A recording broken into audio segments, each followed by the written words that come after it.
Shalom. Kita yang hadir pada saat ini, kita akan masuk ke memuliakan Tuhan. Semoga saudara yang kita di dalam perjalanan, mari kita semua siapa kembali berdiri.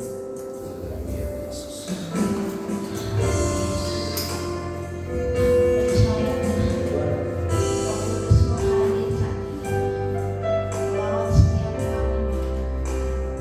Kasih Tuhan, bersyukur pada Tuhan.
Tuhan, kami mau menyerahkan Tuhan ibadah kami di dalam tangan dari awal Tuhan hingga akhirnya Bapak. Bila roh Tuhan yang memimpin, terima kasih Bapak. Dan kami sudah berdoa dan bersyukur, haleluya. Amin.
Jiwa kami merindukan Tuhan. Kami Tuhan kuasa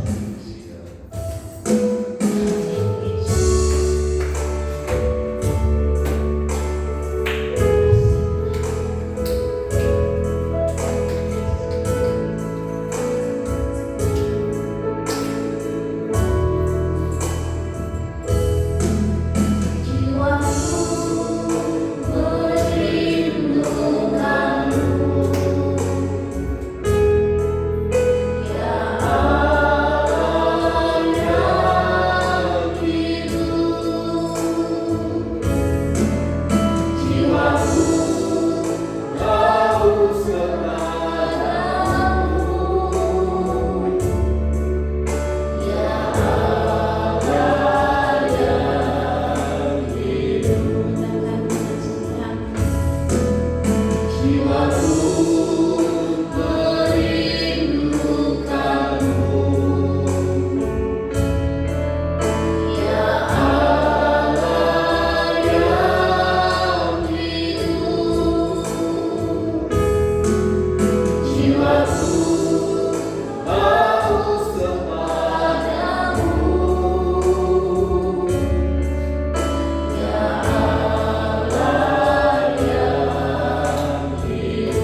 Terlalu besar pekerjaan-Mu dalam hidup kami Tuhan. Kau yang memungkinkan kami ada di tempat ini untuk kami dapat memuji dan memuliakan nama-Mu. Dan Kau beri kesempatan yang baik bagi kami untuk kami kembali mendengar sebagian dari firman-Mu. Roh Kudus, berikanlah kepada kami hati yang baik untuk kami dapat menerima setiap kebenaran firman-Mu. Itu menjadi kekuatan, itu menjadi pembaharu dalam hidup kami. Kuasai hati dan pikiran kami, dan Roh Kudus mempermuliakan nama Yesus, sehingga pemberitaan firman Tuhan demi dan untuk kemuliaan nama Tuhan. Di dalam dan demi nama Yesus, setiap kita yang siap diberkati bersama katakan amin. Silakan duduk Bapak Ibu Saudara sekalian. Salam. Sekali lagi salam. Ya, baik, puji Tuhan. Dalam kitab Galatia pasal yang kedua, kita membaca ayat yang ke-19 sampai ayat 21.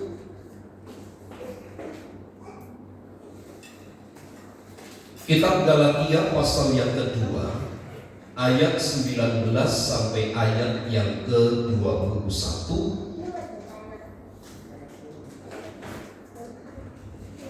Galatia pasal 2 ayat 19 sampai ayat 21. Mari yang sudah menemukan ayat ini, kita akan membaca secara bersama-sama dalam hitungan ketiga. Galatia pasal yang kedua ayat 19 sampai ayat 21.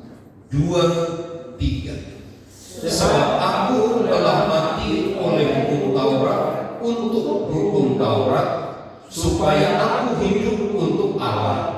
Aku telah disalibkan dengan Kristus, namun aku hidup, tetapi bukan lagi aku sendiri yang hidup, melainkan Kristus yang hidup di dalam aku.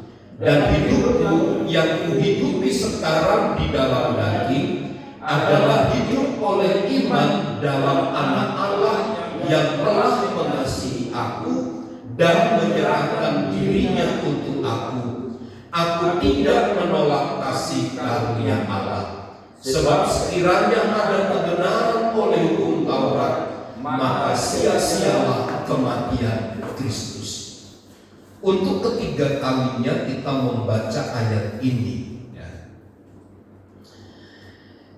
Ayat ini menggambarkan satu pengalaman pribadi Paulus ketika ia berhubungan atau memiliki relasi yang kuat dengan Kristus.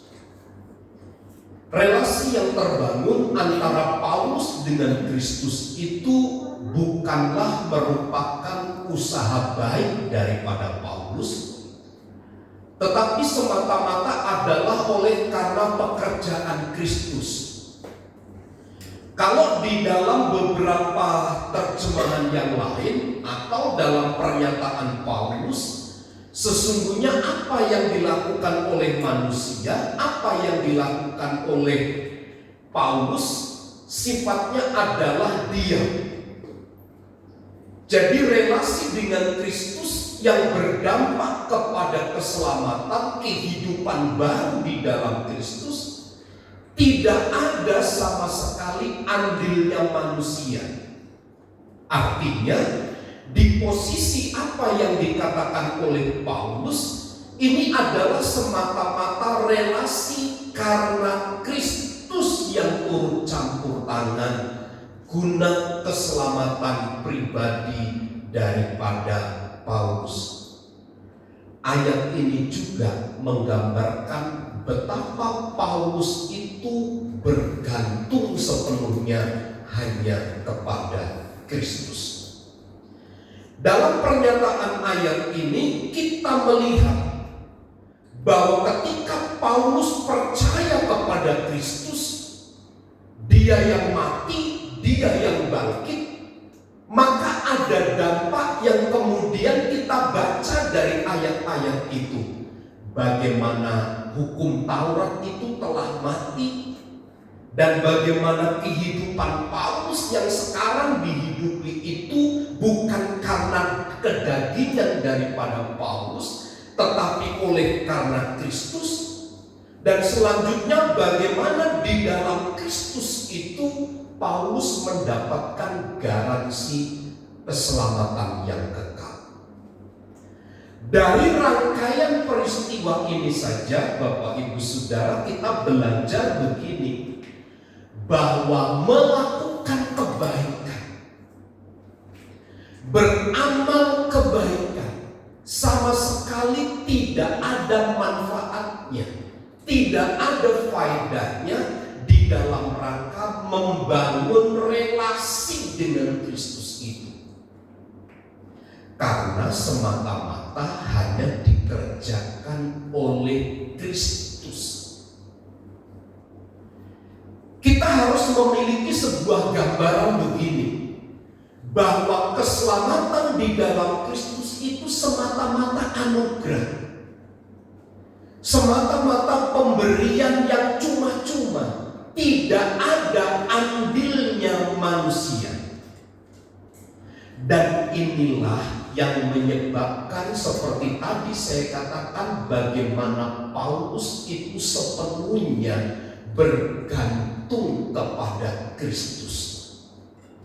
Kenapa Paulus bergantung kepada Kristus? Karena Paulus tahu, Paulus mengerti bahwa keberadaannya sekarang di dalam Kristus adalah kehidupan yang memang dikerjakan oleh Kristus, berdasarkan kekuatan, berdasarkan hikmatnya, berdasarkan relasi yang ia bangun dengan sesama, sama sekali tidak pernah membawa Paulus untuk bisa terlepas dari hukum dosa dan hukum Taurat.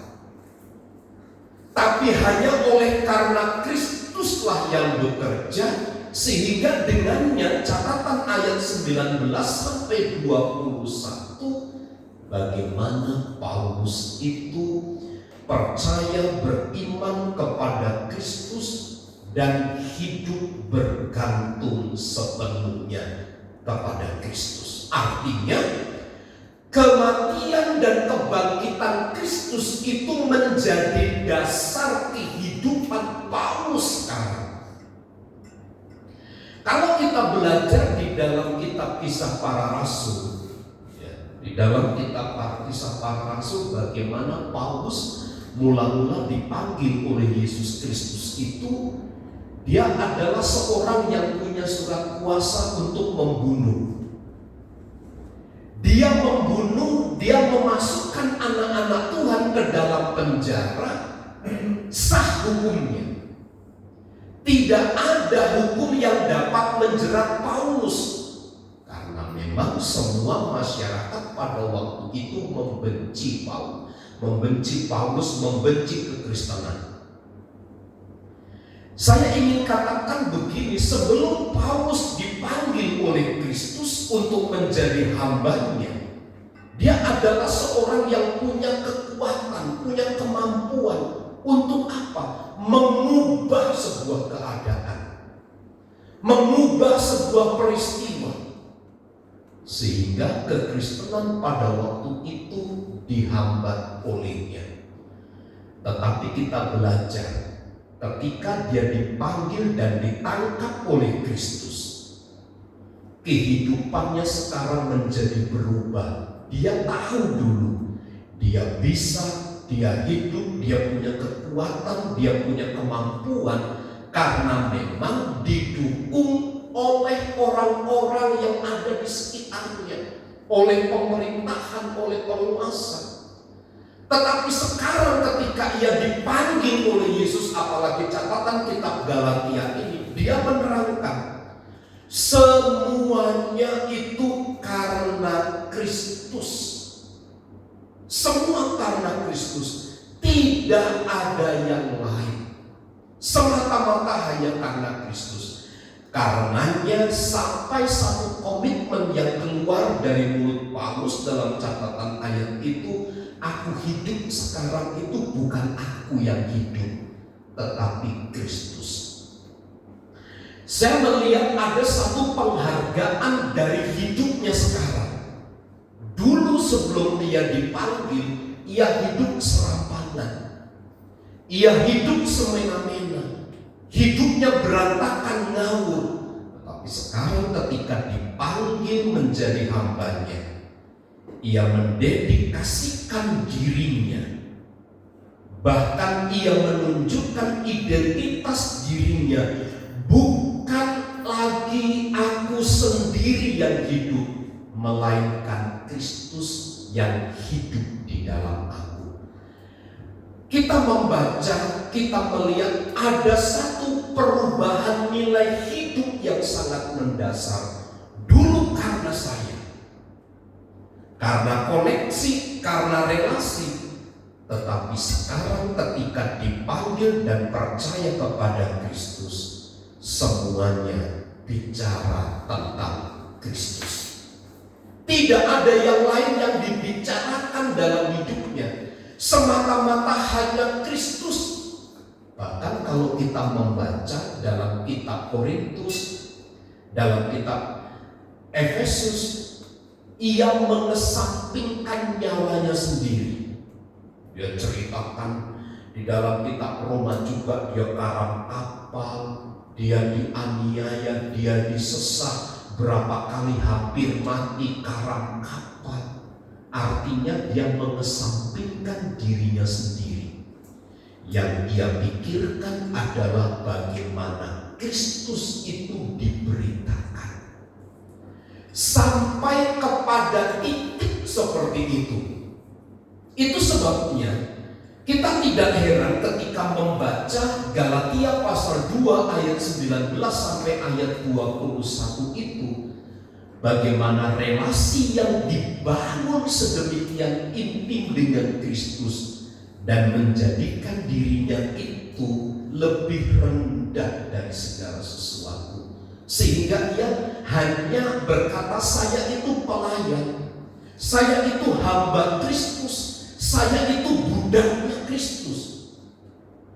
Saudaraku yang terkasih di dalam Tuhan, ada satu catatan penting menurut saya dari ayat-ayat itu, bahwa ketika seseorang memiliki relasi begitu baik dengan Kristus dan ia bergantung sepenuhnya kepada Tuhan, dia tidak memperhitungkan siapa dirinya. Dia tidak lagi membanggakan siapa dirinya, seperti apa identitasnya. Semuanya ia kesampingkan dan ia berusaha untuk memunculkan Kristus di dalam hidupnya. Satu statement Cristiano Ronaldo luar biasa. Itu kan pemain cukup mahal ya. Seorang reporter bertanya, kenapa mamamu masih hidup bergantung sama kamu? Kamu ajak satu rumah dengan engkau. Kamu kan bisa banyak keuangan, buatkan rumah mewah buat mamamu. Dia bilang apa? Dia punya pengalaman pahit waktu kecil. Mamakulah yang bekerja dari pagi sampai malam, malam jadi pembantu rumah tangga, untuk membelikan sepatu pertamaku untuk aku bermain sepak bola. Pengalaman itu menginspirasi hidupnya. Selama mamaku hidup, dikatakan begitu, selama itu pula ia akan bersama-sama dengan aku. Aku tidak mau berpisah. Semua tentang karir hidupnya adalah bicara tentang mamanya. Semua peristiwa hidupnya adalah bicara tentang mamanya, dicurahkan sepenuhnya. Karena apa? Ia sadar, ia tahu hidupnya adalah karena orang tua yang mengusahakan sedemikian rupa. Bicara tentang Paulus, hidup Paulus berubah sedemikian rupa karena Kristus. Makanya segala sesuatu adalah ia bicarakan tentang Kristus. Tidak ada yang lain. Bapak Ibu Saudara bisa baca tulisan-tulisan Paulus berdasarkan ilham roh itu. Tidak ada sesuatu yang bicara tentang dirinya pada akhirnya, tetapi semua kesimpulannya adalah tentang Tuhan. Semua bicara tentang Tuhan. Bagaimana Kristus mati, bagaimana ia bangkit memberikan dampak kepada dirinya. Dalam pembacaan ayat itu saya simpulkan ada 3 hal. Bahwa semua orang yang percaya itu telah disalibkan bersama-sama dengan Kristus. Ayat yang ke-19. Sebab aku telah mati oleh hukum Taurat untuk hukum Taurat, supaya aku hidup untuk Allah. Aku telah disalibkan dengan Kristus. Ini memberikan efek yang begitu besar, bahwa semua orang percaya itu telah disalibkan bersama dengan Kristus. Artinya mereka yang percaya kepada Kristus telah mati terhadap hukum Taurat, terhadap ketentuan duniawi. Sehingga benarlah apa yang tercatat di dalam ayat yang ke-19 itu, kini ia hidup hanya melalui dan di dalam Kristus saja. Ada satu catatan yang penting dari ayat ini, dosa tidak lagi berkuasa atas hidup orang-orang yang telah tersalibkan bersama dengan Kristus.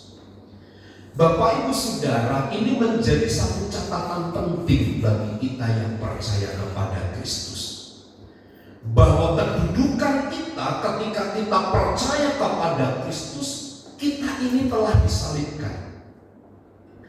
Jadi kita tidak lagi melayani keinginan daging, tidak lagi melayani keinginan tubuh. Seperti Paulus katakan, lakukanlah segala sesuatu seperti untuk Tuhan dan bukan untuk manusia.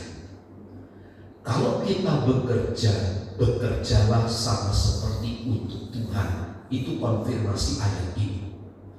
Kalau kita melayani, melayanilah bukan untuk manusia, tetapi untuk Tuhan. Kenapa? Karena kita itu telah mati terhadap diri kita, terhadap keinginan-keinginan daging.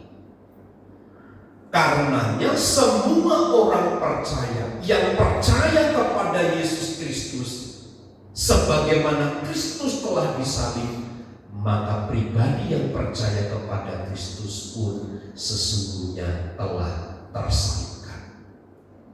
Jadi apa yang dikerjakan, apa yang dilakukan oleh Yesus, demikian digenapi juga, dilakukan juga dampaknya, pengaruhnya kepada kita yang percaya kepada Kristus. Jadi tentang siapa kita bukan karena kemampuan kita untuk menjaga identitas kita sebagai orang Kristen, tidak. Siapa kita itu bukan karena kesetiaan kita bergereja. Siapa kita bukan karena KTP kita Kristen, tidak. Itu tidak sama sekali memberikan dampak. Tetapi adalah karena Kristus yang telah disalib itu. Ketika Kristus tersalib, maka kita pun sama disalibkan. Kenapa Yesus mati? Kenapa Yesus disalib? Karena menanggung dosa dan kesalahan kita. Sebagai orang percaya, sekarang identitas kita adalah mengalami kebaruan, mengalami pembaharuan. Kita sama seperti Kristus. Entah kita mengerti sampai kepada titik yang dikehendaki oleh Tuhan tentang pengertian nilai ini. Tetapi mau tidak mau kita harus terdorong secara aktif mengakui, meyakini bahwa kalau Yesus telah mati di salib, kita pun telah mengalami kematian karena salib Kristus itu. Oleh karenanya keselamatan itu karena Kristus, bukan karena kita melakukan sesuatu. Cukup membingungkan memang Bapak Ibu Saudara konsep-konsep tentang kekristenan, tentang nilai-nilai kekristenan itu. Tetapi yang pasti pemahaman kita harus komprehensif sampai kepada titik ini. Paulus katakan kita ini adalah cangkokan, kita ini dicangkokkan begitu. Artinya apa yang kita lakukan di dalam Kristus, dampak yang dilakukan oleh Kristus itu sama saja terkena dalam tubuh kita. Bapak Ibu Saudara, kalau melihat tanaman yang dicangkok itu, sekarang kan banyak contoh-contoh orang menyambung sebuah pohon lalu supaya hasilnya itu baik dimasukkan dalam YouTube, itu menjadi satu kajian. Ketika satu pohon dipotong lalu ditancapkan kepada pohon yang lama itu, pohon yang baru yang ditancapkan itu akan memakan energi, memakan vitamin, memakan makanan dari pohon yang dipotong itu dari bawahnya. Inilah yang saya sebut ketika kita percaya kepada Kristus, sesungguhnya Kristus yang disalibkan itu juga memberi dampak kepada kita, bahwa kita pun telah mati bersama dengan Kristus. Jadi tidak ada menurut saya orang yang percaya itu melakukan sesuatu berdasarkan motivasi dirinya. Tapi semata-mata yang harus terpikirkan adalah bagaimana Kristus, bagaimana Tuhan, bagaimana Dia harus menjadi yang utama dan terutama di dalam hidup kita. Implikasi yang kedua dari pembacaan kita Galatia pasal 2 ayat 19 sampai 21 adalah kita yang sudah disalibkan bersama dengan Kristus kini hidup bersama dengan Dia dalam kebangkitannya. Artinya kita sekarang mengenakan manusia yang baru. Manusia yang baru yang saya maksudkan itu adalah begini, bukan apa kata pikiran kita tentang manusia baru. Manusia baru itu kalau saya tidak melakukan dosa, kalau kita hidup kudus, kalau kita tidak berbuat jahat. Hidup baru di dalam kebangkitan Kristus itu bukan hidup seperti yang kita persepsikan seperti itu, bukan. Hidup baru di dalam Kristus itu adalah dikerjakan oleh Kristus, karena Ia yang mempengaruhi hidup kita. Ia sebagai sumber kehidupan, Ia menjadi pusat inspirasi, Ia menjadi pusat pikiran kita, Ia menjadi pusat perkataan kita, Ia menjadi pusat segala perbuatan kita. Kita mengenakan manusia baru. Manusia baru itu bukan berarti kita menjadi orang yang berbeda, bukan di situ. Tapi kita mengalami sebuah perubahan kehidupan berdasarkan apa yang dinyatakan oleh Kristus bagi kita. Apa yang dikatakan oleh Paulus di dalam ayat 20, namun aku hidup tetapi bukan aku sendiri yang hidup, melainkan Kristus yang hidup di dalam aku. Inilah yang saya katakan, kita yang sudah disalibkan bersama dengan Kristus, kini kita hidup bersama di dalam kebangkitannya. Bapak Ibu Saudara, memang kalau berkhotbah, kalau berbicara tentang konsepsi yang seperti ini, tentang kebenaran yang seperti ini, sulit untuk dicerna, sulit untuk dipahami, sulit untuk dimengerti. Tetapi kalau kita sempat mengerti kebenaran ini menjadi pola dasar kebangkitan kehidupan. Karena apa? Menurut saya, kebangkitan kehidupan Paulus tercatat di dalam ayat 19 sampai 21 itu. Ia sanggup menanggalkan kehidupannya dan ia mengenakan manusia Kristus di dalam hidupnya. Semua berawal beranjak dari pengertian ini. Sekarang adalah Paulus hidup di dalam kebangkitannya.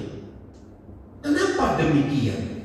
Karena ia sadar betul bahwa hidupnya sekarang adalah karena Kristus. Dan hidup di dalam Kristus itu lebih indah.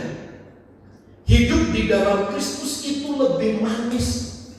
Hidup di dalam Kristus itu lebih menyenangkan. Satu kali ada seorang Amerika nenek-nenek yang usianya hampir 110 tahun. Itu di media sosial diungkapkan. Anak cucu mantunya cerita, apa yang paling terkesan dalam hidupmu? Masa kecilmu, masa mudamu, ketika engkau masuk rumah tangga, ketika engkau punya anak, ketika anakmu punya anak menjadi cucumu. Itu tidak menjadi kisah yang diingat di dalam pikirannya nenek itu. Tapi yang tercetus adalah satu-satunya pribadi yang menyenangkan hatinya adalah tentang Kristus. Ketika ditanya tentang suaminya yang telah meninggal, dia lupa namanya. Dia tidak kenal lagi siapa nama anaknya, dia lupa. Tetapi tentang Kristus dia tidak pernah lupa. Apa yang istimewa dari kisah ini? Apa yang istimewa dari kisah Paulus ini? Sesungguhnya nilai kehidupan yang Paulus alami, yang Paulus kerjakan adalah semata-mata hidup karena Kristus. Kristus yang hidup di dalam hidupnya. Seperti tadi saya katakan, keinginan daging pribadinya ia tanggalkan. Ia anggap semuanya itu sampah. Masa lalunya itu sebagai sampah. Dan sekarang komitmen hidupnya adalah sekarang aku berlari-lari kepada satu tujuan, yaitu kepada Kristus. Saudaraku, saya percaya begini, perubahan kehidupan itu tidak akan pernah terjadi tanpa ada sebuah kekaguman, peristiwa di mana relasi yang terbangun antara kita dengan Kristus. Kita tidak akan pernah menjadi ciptaan-ciptaan yang baru di dalam Kristus kalau kita tidak menyadari relasi yang terbangun antara kita dengan Kristus. Yang terakhir saya katakan begini, keikutsertaan kita di dalam kematian dan kehidupan baru di dalam kebangkitan di dalam Kristus hanya diterima melalui iman kepada Yesus Kristus.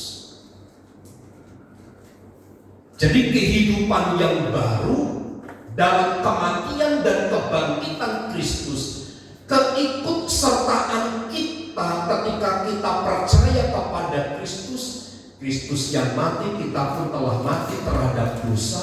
Kristus yang bangkit menanggalkan semua semuanya dan mengenakan manusia baru, kita pun mengenakan manusia baru.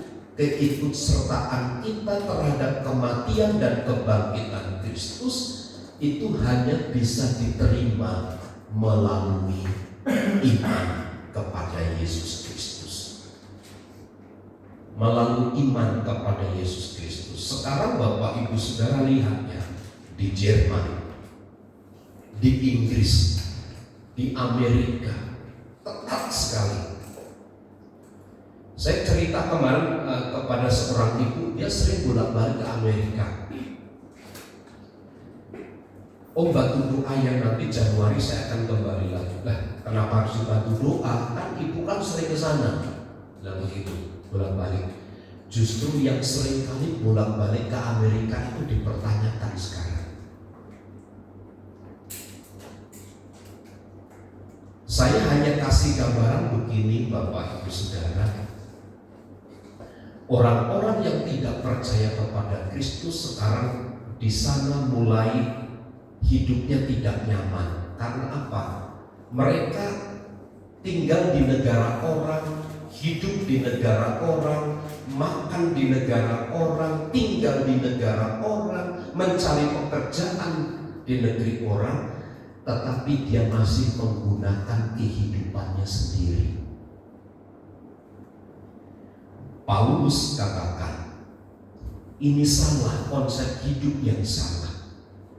Ketika Paulus percaya kepada Kristus, beriman kepada Kristus, ada penerimaan dirinya tentang ia yang mati, tentang ia yang telah bangkit, diikut sertakan. Jadi bagian yang penting sebagai orang yang percaya kepada Kristus adalah keimanan kita kepada Kristus. Jadi saya harap Bapak Ibu Saudara sedini mungkin kita mengetahui keyakinan kita, iman kita kepada Kristus itu menjadi keikutsertaan kita. Kristus yang mati di salib, Kristus yang bangkit dari kematian. Artinya dosa dan pelanggaran kita telah tidak ada dan sekarang kita mengenakan manusia baru di dalam Kristus. Itu hanya terjadi manakala kita beriman, kita terima dengan iman kepada siapa? Yesus Kristus Tuhan. Rangkaian besar peristiwa hidup ini akan menjadi pemandu menurut saya, akan menjadi penunjuk arah seperti apa kehidupan kita ke depan. Mau menjadi apa kehidupan kita tergantung kepada hal ini pada waktu kita beriman dan percaya kepada Kristus. Kita sudah memiliki gambaran yang komprehensif yang lengkap tentang siapa kita. Keikutsertaan kita di dalam kematian dan kebangkitan Kristus telah kita kumandangkan setiap hari pada waktu kita percaya kepada Kristus.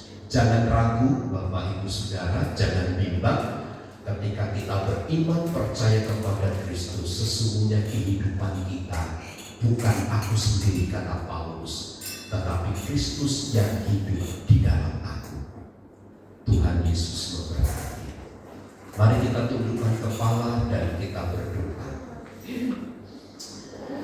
Untuk beberapa hal yang telah kami pelajari dari firman-Mu, Roh Kudus berikanlah pengertian yang baik kepada kami untuk kami dapat mengerti isi hati Tuhan. Terima kasih Engkau beri kesempatan yang baik sepanjang hidup kami untuk kami mengenal Tuhan, untuk kami dapat membangun relasi di dalam keyakinan, di dalam iman kami kepada Tuhan. Hari ini kami sadar bahwa keikutsertaan kami di dalam kematian dan kebangkitan hanya terjadi melalui iman dan di dalam Yesus Kristus.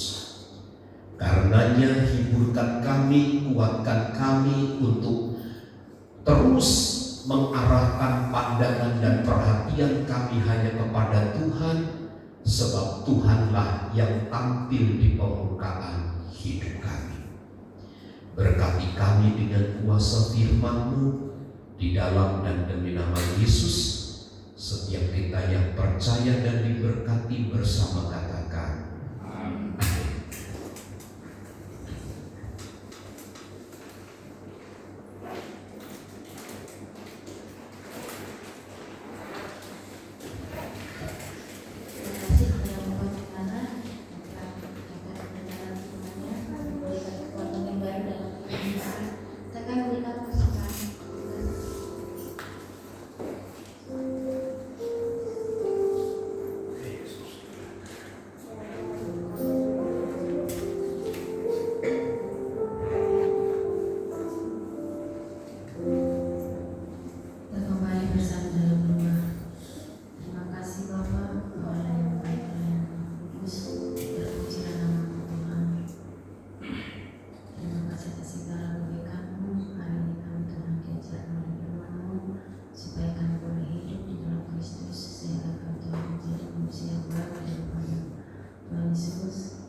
Besok ada doa malam jam 7 malam. Saya mengundang Bapak Ibu Saudara yang ada waktu, kesempatan, mari kita duduk bersama-sama untuk menyembah dan memuliakan nama Tuhan.